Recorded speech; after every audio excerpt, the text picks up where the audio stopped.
आज उमरेड शहरात आपण पाहतो आहोत सर्व वाढीव करवाढीच्या विरोधात नागरिक एकवटले आहेत आणि महाविकास आघाडीच्या नेतृत्वात विविध सामाजिक संघटना यांच्या नेतृत्वात उमरेड शहरातील नागरिक इथे नगरपालिकेवर धडकले आहेत। उमरेडकरांनी सर्व आक्रोश इथं दिसत आहे आणि माझ्या जवळ पुराव्या दिवशी नगरसेवकांनी सर्वांनी दिलेलं आहे की एका 3,942 रुपयाचा बिल 42,000 जेव्हा होतो 10 पट टॅक्स वाढीव म्हणजे हा काही व्यवस्थित नाही आहे, नियमित नाही आहे। कारण टॅक्स ही वाढवण्याचे अधिकार शिवना आहे, बॉडीला आहे, परंतु ते कशा करता वाढवत आहोत आणि किती गरज आहे। ऑलरेडी 6 कोटी उमरेडची मागणी आहे, त्यानंतरही 6 कोटीहून 15 कोटी करणं म्हणजे 3 पट सरसकट 3 पट वाढीव करणं असं नसते। 4 वर्षात त्यांना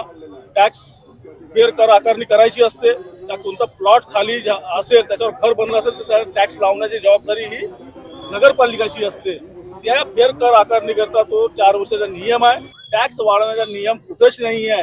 त्यानंतरही इथल्या प्रशासनाने आणि इथली जे सत्ताधारी नगराध्यक्ष म्हणा किंवा यांचे बावडी म्हणा भारतीय जनता पार्टीची यांनी क्रूरपणे म्हणता येईल, कारण की एका सर्वसामान्य 4,000 पासून जर 40,000 त्याचा टॅक्स होत असेल तर त्याला तर अटॅकच यायच्या होय। कारण गोरगरीब जनता कुठून एवढा टॅक्स भरणार आहे। आणि प्रशासनाने वेळोवेळी सर्व यांना हेड तयार करून दिलेले आहे विकास कामांकरता।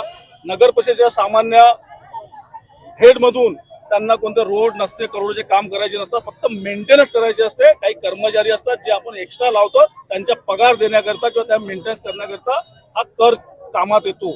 याच्यातून कोणता काही खूप मोठा विकास होत नाही। त्याकरिता जिल्ह्याची डीपीसी आहे, स्टेट हेड आहे, त्याच्यामधून यांची सरकार भारतीय जनता पार्टीची या राज्यामध्ये आहे, या जिल्ह्यामध्ये आहे।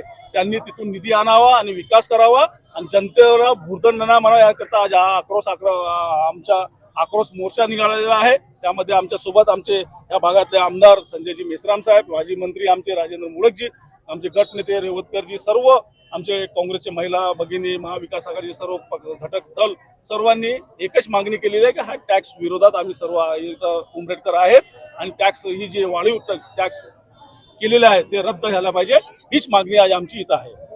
जुन्या पद्धतीनुसारच कर आकारणी करू असं यांनी आश्वासन दिलं, तर त्या संदर्भात आपण जुन्या पद्धतीने जर कर आकारणी केली असती तर 10 पटीनं वाढ झाली नसती। एखादा 10 पट झाला असेल, एखादा 5 पट झाला असेल, एखादा 4 पट। आपण बघा 6 कोटीच्या मागणीपासून 15 कोटी जर होत आहे तर 9 कोटी रुपये एका वेळेस वाढवणं हे कितपत योग्य आहे, हे तर्कसंगत वाटते का आपल्याला?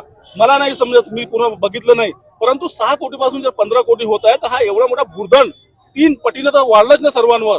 कुणाच्या 440 झाले असेल, 1-2 10 लोकांचे झालं असेल, पण तिप्पट तर झालं ना। तिप्पट एका वेळेस वाढवायची गरज नाही। आणि ही सर्व जिल्हा प्रशासनाच्या हातामध्ये स्थानिक स्वराज्य संस्था ही आहे, त्याला पूर्ण अधिकार आहे। 5% वाढवायचं, 2% वाढवायची की 10% वाढवायची, त्यांची गरज किती आहे, त्यांना मेंटेनन्स करायसाठी किती लागतो एवढंच टॅक्स वाढवायची गरज आहे। असं भुर्दंड बसवायची गरज नाही आहे।